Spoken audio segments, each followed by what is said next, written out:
Hi everyone, welcome to my channel. ఈ వీడియోలో north side of Thailand చాంగ్ రాయ్ గురించి full details అనేవి ఉంటాయి. స్కిప్ చేయకుండా ఎండ్ వరకు చూసి చాంగ్ రాయ్ వచ్చేసి చాంగ్ మై నుంచి 190 కిలోమీటర్స్ డిస్టెన్స్లో ఉంటుంది. అంటే 3 to 4 అవర్స్ జర్నీ అయితే పడుతుంది. మీకు లాస్ట్ వీడియోలో చాంగ్ మైకి ఎలా రీచ్ అవ్వచ్చు, ఎంత టైం పడుతుందని కంప్లీట్ డీటెయిల్స్ అండ్ చాంగ్ మైలో ఉన్న ప్లేసెస్ అన్ని ఇన్ఫర్మేషన్ అన్ని చెప్పానన్నమాట.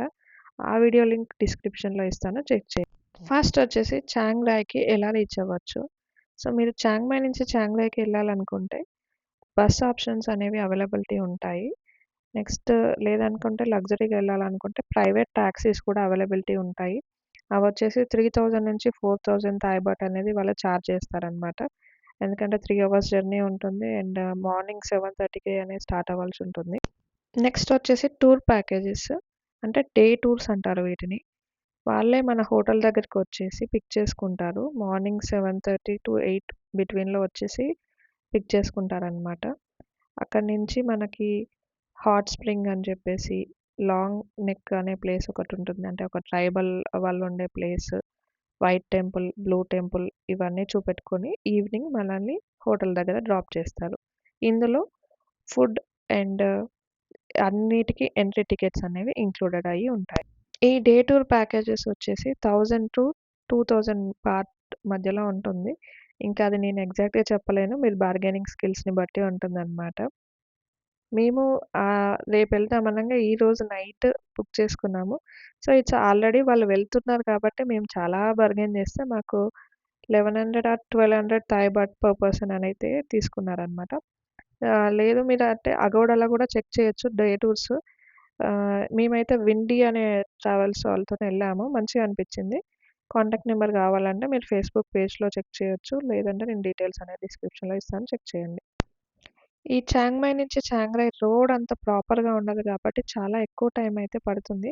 ఫస్ట్ హాట్ స్ప్రింగ్ అనేది ప్లేస్ ఆపుతారు. అది 10, 15 మినిట్స్ అయితే ఉంచుతారు. ఇదైతే మనం టైమింగ్స్ అయితే పక్కా ఫాలో అవ్వాలి. మనకిచ్చిన టైంలో లేట్‌గా వచ్చామంటే మనల్ని ఇంక కొడదామన్నట్టు చూస్తారు ఈ టూర్స్ వాళ్ళు. నెక్స్ట్ వచ్చేసి ఈ ప్లేస్‌కైతే వెళ్ళాము. ఇక్కడ ట్రైబల్స్ ఉండే ప్లేస్ అనమాట ఇది. లాంగ్ నెక్ విలేజ్ అంటారు. ఇది హాట్ స్ప్రింగ్ నుంచి మళ్ళీ ఒక 1 అవర్ దూరంలో ఉంటుందనమాట. సో, వీళ్ళొచ్చేసి మయన్మార్ నుంచి ఇక్కడ థాయిలాండ్‌కైతే మైగ్రేట్ అయిపోయారు. ఇక్కడ ఇదే ప్లేస్‌లో ఉంటారు. దీనికి కూడా ఎంట్రీ ఫీ అయితే ఉంటుంది. నేను చెప్పాను కదా! ఇది డే టూర్‌లో ఇంక్లూడ్ అయ్యి ఉంటుందనమాట. వీళ్ళతో కలిసి ఫోటోస్ దిగొచ్చు. మనం కావాలనుకుంటే టిప్స్ ఇవ్వచ్చు.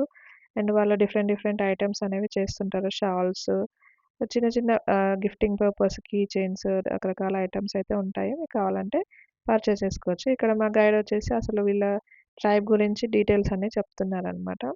అప్పట్లో ఒక లేడీ మీద ఒక పులి అయితే అటాక్ చేస్తుందంట. ఆమె మెడ మీదయితే ఇంజ్యూరీ అవుతుందంట. అది ఆమె కాపాడుకోవడం కోసం ఆమె మెడ చుట్టూ అలా రింగ్స్ అయితే చుట్టుకుంది. దాని ద్వారా ఆమెకి క్యూర్ అయితే అయిపోయిందంట. అదే ట్రైబ్‌లో ఉన్న వాళ్ళందరూ నెక్స్ట్ అదే ట్రెడిషన్‌ని ఫాలో అయితూ ఉన్నారు. చిన్న ఏజ్ వాళ్ళు అంటే 3 ఇయర్స్, 5 ఇయర్స్ పిల్లలకు కూడా ఫస్ట్ 1, 2, 3 రింగ్స్ అలా పెట్టుకుంటూ వస్తారంట. ఇంకా అలానే పెట్టుకొని వాళ్ళు తినడము, పడుకోవడము, స్నానం చేయడం అన్నీ చేస్తుంటారు అని చెప్పేసి ఎక్స్‌ప్లెయిన్ చేశారనమాట. ఇక్కడ గూడా ఈ ట్రైబ్‌లో గూడా డిఫరెంట్ డిఫరెంట్ ట్రైబ్స్ ఉంటాయి.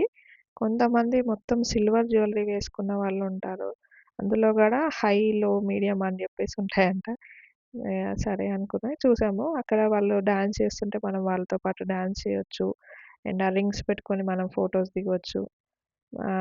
ఇదైతే వాళ్ళ స్టోరేజ్ యూనిట్. అంటే ఏమన్నా అయినప్పుడు ఇక్కడ వాళ్ళ కిచెన్ ఇవన్నీ చూపిస్తున్నారనమాట. నెక్స్ట్ దీని పక్కనే ఒక స్కూల్ గూడా ఉంది. చిన్న చిన్న పిల్లలని జూస్తే చాలా క్యూట్‌గున్నారు. వాళ్ళకి మనం తీసుకొచ్చిన స్నాక్స్ అవి ఇస్తే చాలా హ్యాపీగా ఫీల్ అయ్యారనమాట. ఇలా ఎళ్ళినప్పుడు డే టూర్స్‌లో ఒకటి మాత్రం గుర్తుపెట్టుకోండి. అంటే మనం మంచిగా టైమ్ స్పెండ్ జేసి ఫోటోస్ దిగుదాం అనుకుంటే అస్సలు అవ్వదు. బికాజ్ టైమ్ కన్‌స్ట్రెయిన్ ఉంటుంది. ఈ ప్లేస్ చూడడానికి మాకైతే 1 అవర్ ఇచ్చారు. ఫస్ట్ టూర్ గైడ్ వచ్చేసి కొంచెం సేపు ఎక్స్‌ప్లెయిన్ చేసిన తర్వాత మన ఓన్ ఎక్స్‌ప్లోరేషన్‌తోనెళ్ళి మళ్ళీ మనము ఎక్కడైతే మన వెహికల్ ఉంటుందో అక్కడైతే వచ్చేయాలి. సో, దీని నుంచి మనల్ని వైట్ టెంపుల్‌కైతే తీసుకెళ్తారు. మన టైంని బట్టి అంటే మనకు అక్కడికెళ్ళిన రీచ్ అయిన టైంని బట్టి ఫస్ట్ లంచ్ ఆర్ లంచ్ ఆహ్, ఆహ్, తర్వాత టెంపుల్ తర్వాత లంచ్ అనేది డిసైడ్ చేస్తారనమాట. మమ్మల్నయితే ఈ టెంపుల్ అపోజిట్‌లోనే ఒక ప్లేస్ ఉంటే అక్కడ లంచ్ అయితే చేపిచ్చారు. పెద్ద ఆప్షన్స్ అస్సలు ఎక్స్‌పెక్ట్ చేయొద్దు. ఇలాంటి ఎళ్ళినప్పుడు అక్కడ లోకల్ ఫుడ్ అయితే ఉంటుందనమాట. అండ్ ఇంకా ఏదో అక్కడ మనం తినగలిగేంత తినేసి నెక్స్ట్ ఎక్స్‌ప్లోర్ చేయడానికైతే ఎళ్ళిపోయాము. మేము ఏ ప్లేస్‌కెళ్ళినా గూడా అంటే మంచిగుంది, మంచిగుందని లేట్‌గా వచ్చేవాళ్ళము. అందరూ టైంకైతే వచ్చి ఉండేవాళ్ళనమాట. ఈ వైట్ టెంపుల్ అయితే చాలా బ్యూటిఫుల్‌గా ఉంది. ఈ టెంపుల్ వల్ల ఈ చాంగ్రాయిలో టూరిస్ట్ అట్రాక్షన్ అనేది ఎక్కువగా అయిపోయిందనమాట. ఈ టెంపుల్ మీరు స్టార్టింగ్ నుంచి చూస్తే అన్ని పుర్రెలు చాలా డిఫరెంట్‌గా ఉంటుంది. ఆర్టిస్ట్ అంటే మాకు గైడ్ చెప్పినంత వరకు ఇది బిల్డ్ చేసిందయితే ఒక బ్యాడ్ పర్సన్ అయితే బిల్డ్ చేశాడంట. ఈ పాత్ క్రాస్ అవ్వడ టైంలో అయితే ఫోటోస్ దిగడానికి ఒక్కొక్కళ్ళు దాన్ని అక్కడ మనకు అనౌన్స్‌మెంట్ వస్తదనమాట. డోంట్ బ్లాక్ ద వే అని జెప్పేసి. సో, దీనికి ఒక మీనింగ్ అంటే ఇది పాస్ చేసిన తర్వాత మళ్ళీ మనం ఒక ప్లేస్ గేట్ ఆఫ్ హెవెన్ అని జెప్పేసి మళ్ళీ ఒక ప్లేస్. దాని తర్వాత మెడిటేషన్ ప్లేస్ అనేది ఉంటుంది. అక్కడ మనం షూస్ అనేది ఇప్పేసి మనకు ఒక కవర్ ఇస్తారు. ఆ కవర్‌లో పెట్టుకొని ఆ లోపల విజిట్ చేసిన తర్వాత ఎగ్జిట్ అయితే అయిపోతాము.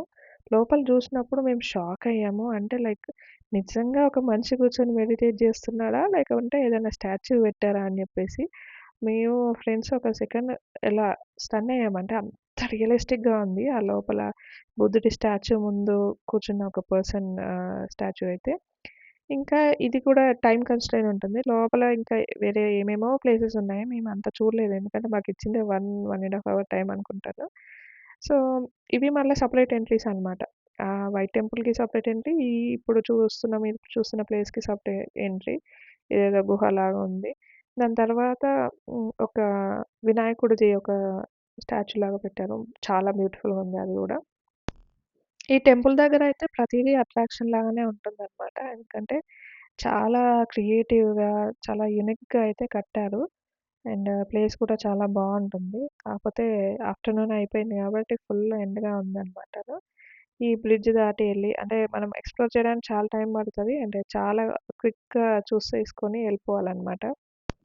ప్రతీదీ ఫేమసే అన్నట్టు ఇక్కడ ఈ టెంపుల్‌లో గోల్డెన్ వాష్‌రూమ్ అని ఉంటుందనమాట. నేను చూసి షాక్ అయ్యాము. అదొక పెద్ద ప్యాలెస్‌లా ఉంటుంది. అంటే వాష్‌రూమ్స్‌కి కూడా ఇంత క్రియేటివ్‌గా కట్టారేంట్రా అనేసి అన్నట్టు ఉంటుందనమాట. ఈ ఎంట్రీ టికెట్ కూడా మనకి డే టూర్‌లో ఇంక్లూడ్ అవుతుంది. ఏదైతే వైట్ టెంపుల్ ఎంట్రీ ఉంటుందో అది డే టూర్‌లో ఇంక్లూడ్ అవుతుంది. రిమైనింగ్ ఎంట్రీస్ అనేవి మనం సెపరేట్‌గా తీసుకోవాలి. అది మీ టైమ్‌ని బట్టి చెక్ చేసుకొని ఎళ్ళండి. నేనన్న వాష్‌రూమ్స్ అన్నాను గదా! ఇవన్నమాట. లోపల అసలు చాలా బ్యూటిఫుల్‌గా ఉంది. ఎ ఇది కూడా ఫ్రీ ఎంట్రీ వాష్‌రూమ్స్. మీరు కావాలంటే ట్రై చేసుకోండి. సో, ఇంకా ఇది అండర్ కన్‌స్ట్రక్షన్‌లోనే ఉంది. అంటే ఇంకా డిఫరెంట్‌గా కడుతూనే ఉంటారు. అంటే మోడర్న్‌గా ఉండేదాన్ని, ప్రెజెంట్ ఉండేదాన్ని కలుపుతూ ఏంటో ఇంకా ఆ క్రియేటివిటీ వాళ్ళది డిఫరెంట్‌గా అంతా కలిపి కట్టారన్నమాట. సో, ఇది వైట్ టెంపుల్. దీని తర్వాత ఇన్‌స్టాగ్రామబుల్ ఫేమస్ మీరు చూసుంటారు 'లలిత్ కేఫే'. ఇది మాకు కంపల్సరీ కావాలని చెప్పేసి మేమెళ్ళాము. అసలేంటి ఎలా ఉంటుందని చెప్పేసి. కాకపోతే ఆ లైన్‌ని చూసి షాక్ అయ్యాము. ఫోటోస్ దిగే దగ్గర మామూలు లైన్ లేదనమాట. సో, మేమెళ్ళి ఫస్ట్ ఇదే మాకు తెలుసు కాబట్టి మేము ఫస్ట్ ఎళ్లి అక్కడ పిక్స్ దిగేసి, దాని తర్వాత మేము ఎక్స్‌ప్లోర్ చేయడానికెళ్ళాము. దీనికి కూడా 60 బాట్ ఎంట్రీ ఉంటుంది. అది కూడా మనకి డే టూర్‌లో ఇంక్లూడెడ్. అంటే మేము చూజ్ చేసుకున్నాం గాబట్టి మేము స్పెసిఫిక్‌గా మెన్షన్ చేసాము. లేదు అన్న వాళ్ళు బ్లాక్ మ్యూజియం అని ఒకటి ఉంటుందనమాట. అది తీసుకెళ్ళలేదు. ఎందుకంటే మోస్ట్ ఆఫ్ మా టూర్‌లో వచ్చిన వాళ్ళు ఇదే చూజ్ చేసుకున్నారు గాబట్టి. అక్కడి నుంచి బ్లూ టెంపుల్‌కైతే ఎళ్ళాము. ఈ బ్లూ టెంపుల్ దగ్గర బ్లూ ఐస్ క్రీమ్ అనేది ఒకటి దొరుకుతుంది. అది కంపల్సరీ తినడానికి ట్రై చేయండి. నాకైతే ఆహ్, మనం కోకోనట్ ఐస్ క్రీమ్ కంటే ఇది చాలా మంచిగా అనిపించిందనమాట. థాయిలాండ్‌లో మీరెక్కడ చూసినా బుద్ధిజం అంటే బుద్ధుడి టెంపుల్సే ఎక్కువగా ఉంటాయి. ఈ బ్లూ టెంపుల్ ఎందుకు కట్టారంటే, ఇదంతా చుట్టూ ఫారెస్ట్ ఏరియా ఉంటుందంట. సో, ఎప్పుడైతే లయన్స్, టైగర్స్ వచ్చేసి వాటర్ తాగడానికి ఈ చుట్టూ పక్కల ఉండేటప్పుడు వాటికి రిలేటెడ్ సంథింగ్ ఏదో స్టోరీ అయితే చెప్పాడు. నాకంత అర్థం కానట్టుందనమాట. సో, లోపలికెళ్ళి యాజ్ యూజువల్ మేమైతే కొద్దిసేపు మెడిటేట్ చేసినట్టు కూర్చొని నెక్స్ట్ ఇంకా ఐస్ క్రీమ్‌నయితే బాగా ఎంజాయ్ చేశాము. అక్కడి నుంచి దట్స్ ఇట్. అంటే white temple, blue temple, long neck village and 4 places అయితే కవర్ చేస్తారు. దాని తర్వాత మనల్ని హోటల్ ఆర్ ఎక్కడైతే మీ డ్రాప్ లొకేషన్ ఉంటుందో డ్రాప్ చేస్తారనమాట. And this is it. And thank you so much for watching. Please subscribe for more. By.